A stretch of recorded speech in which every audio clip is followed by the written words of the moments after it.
नमस्कार, मेरा नाम अनिल है और जैसा कि आप सभी को पता है 4 सितंबर को जीएसटी के बारे में जो घोषणा की गई है और जो कुछ बदलाव किए गए हैं, मैं आपके उस जीएसटी के बारे में कुछ बताना चाहता हूँ। जैसा कि आपको पता है कि 4 सितंबर 2025 को जीएसटी घोषित और सरकार की तरफ से स्वीकार किया गया है। इसमें मुख्य बदलाव हैं पुराने 4 दरें 5%, 12%, 18% और 28% हटाकर 2 मुख्य दरें 5% और 18% लागू करने की सिफारिश की गई है।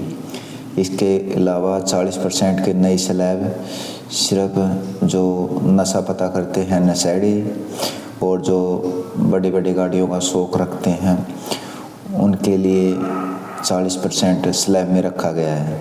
यह नियम 22 सितंबर 2025 से लागू होगा।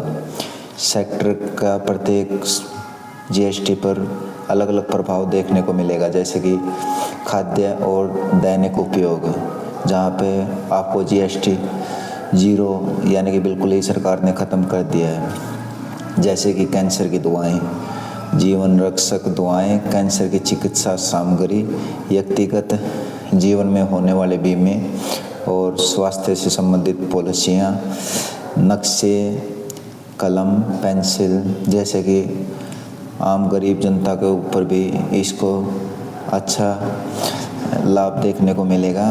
बिना लेबल वाली रोटी, यूएचडी मिल्क जैसी वस्तुएं, और जो 5% स्लैब में रखी गई हैं, जैसे हेयर ऑयल, शैम्पू, टूथपेस्ट, साबुन, दही, पनीर, पैकेज्ड घी, पनीर, बिस्कुट, डायपर, चिकित्सा उपकरण आदि भी शामिल है। और जो 40% स्लैब में रखे गए हैं वो है जैसे कि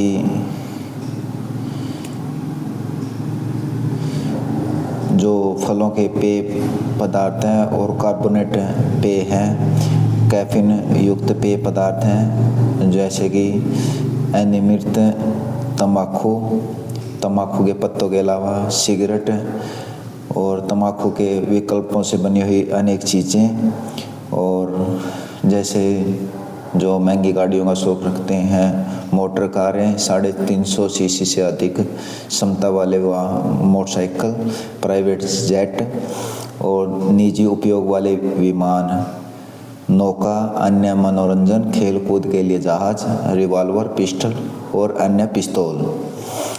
और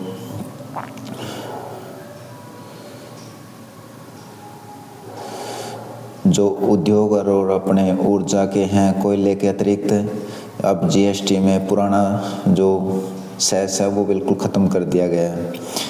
5% दर पर जो अक्षय ऊर्जा है, उपकरण है, मार्बल है, ग्रेनाइट है, ब्लॉक्स हैं, और जो 18% स्लैब में है, जैसे AC, washing machine, TV, monitor जैसे उपकरण पर लागू कर दिया गया है। बिकने वाले उपभोक्ता सामान, घरेलू उपकरणों और पर 18% टैक्स, जो कि पहले 28% था, एफएमसीजी पैकेज फूड पर रियायत 5% तक कर दी गई है, जिससे ग्रामीण इलाकों में पूरा बढ़ावा देखने को मिलेगा।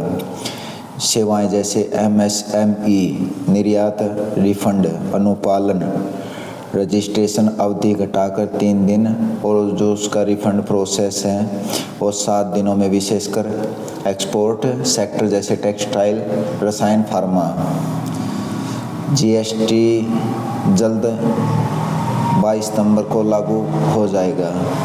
और जो एसएमई है उसका अर्थ है सूक्ष्म, लघु, मध्यम यानी कि माइक्रो, स्मॉल और मीडियम एंटरप्राइजेज। यह भारत सरकार का एक मंत्रालय का नाम है और उनके छोटे व्यवसायों को संदर्भित करता है, जो लघु, सूक्ष्म और मध्यम आकार के होते हैं, जिन्हें उनके निवेश और टर्नओवर के आधार पर वर्गीकृत किया गया है। इसका एमएसएमई का उद्देश्य छोटे छोटे जो उद्योग हैं उनको बढ़ावा देना है और देश के आर्थिक विकास में उनका योगदान सुनिश्चित करना है। इसकी मुख्य बातें ये हैं कि भारत सरकार से इसके विकास में विशेष मंत्रालय है जो MSME के रूप में जाना जाता है। इस व्यवसाय को दो मुख्य कारकों के आधार पर सूक्ष्म, लघु और मध्यम रूप से वर्गीकृत किया गया है और कंपनी के लिए ये एक निवेश की राशि जैसे लोन के रूप में देते हैं। भारत में सूक्ष्म, लघु और मध्यम उद्योग विकास के लिए विशेष मंत्रालय है। इसका टर्नओवर है जो कंपनी की वार्षिक बिक्री और टर्नओवर। इसका उद्देश्य मुख्य रूप से देश के छोटे और जो मध्यम जो दुकानदार हैं उनके उद्योगों को बढ़ावा देना है, रोजगार के नए नए अवसर पैदा करना है और जो क्षेत्र में बढ़ रही असमानताएं हैं उनको कम करके आर्थिक विकास में योगदान देना है। MSME सेक्टर को भारतीय व्यवस्था की रीढ़ की हड्डी भी कहा जाता है क्योंकि यह रोजगार के नए सृजन पैदा करना और ग्रामीण विकास में महत्वपूर्ण भूमिका निभाता है। और जैसे कि आपको पता है, ट्रंप जो बार बार इन चीज़ों को अपने बयानों में डाल रहा है, जैसे कि वो बता रहा है भारत पर टैरिफ करने का उनका कोई विचार नहीं है और लंबे समय तक एक तरफा संबंध रहा है। भारत अमेरिका पर भारी टैरिफ लगाता रहा है। भारत बड़े पैमानों पर अमेरिका में सामान भेजता है। भारत की तेल खरीदारी से रूस को सपोर्ट मिला है। भारत के ज़्यादा टैरिफ लगाने से व्यापार का संतुलन बिगड़ा है, ये कहना है राष्ट्रपति US डोनाल्ड ट्रंप का। और मैं आपको कुछ आंकड़े बताता हूँ जिसमें पुराना जो टैरिफ है और जो नया टैरिफ जो डोनाल्ड ट्रंप के तरफ से एक तरफा लगाया गया है जानबूझकर, उसमें जो पुराना है स्टील एल्यूमिनियम पे 25% और जो नया है 50% जो कि 4 जून 2025 से लागू हो गया है। एल्यूमिनियम पर 25 से बढ़ाकर 50% और 23 जून को इसे घरेलू उपकरण जैसे वॉशिंग मशीन, रेफ्रिजरेटर भी शामिल किए गए हैं। इसके बाद 19 अगस्त को 407 अतिरिक्त जो उपकरण है उनको लागू किया गया है। ऑटोमोबाइल और ऑटो पार्ट्स, जिसमें पुराना कोई वैसे विशेष टैरिफ नहीं था, लेकिन अब नया 25% डोनाल्ड ट्रंप की सबसे ज़बरदस्ती थोप गया है। ऑटोमोबाइल पर 3 अप्रैल 2025 से लागू गया है।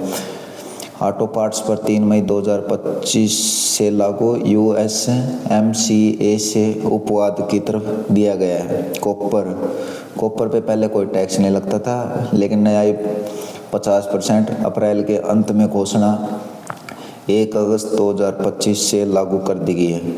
यूनिवर्सल रेसिप्रोकल टैरिफ, पुराना जो था वो 0% था और नया 10% सभी आने वाले सामानों पर 5% से लागू हो गया है।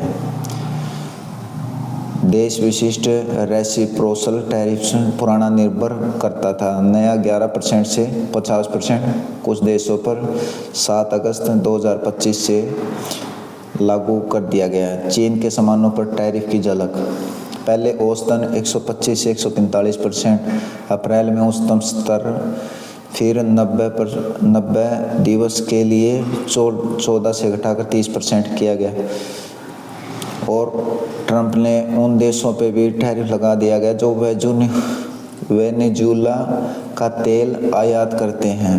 पुराना कोई वैसी टैरिफ नहीं था और नया 25% 24 मार्च 2025 को जारी आदेश के बाद लागू कर दिया गया है।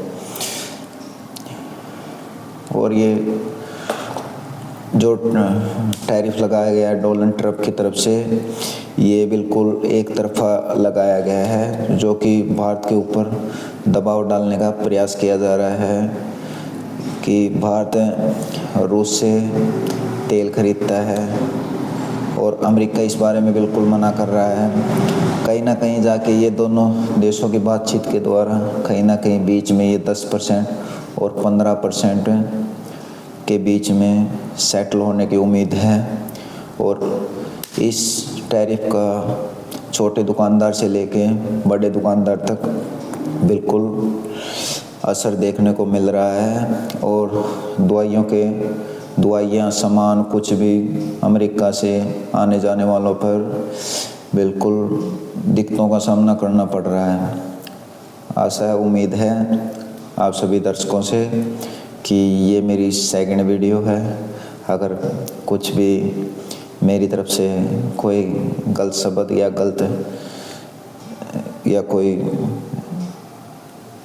गलत बात मुंह से निकल गई हो तो अपना छोटा भाई बेटा समझ के बिल्कुल माफ़ कर देना।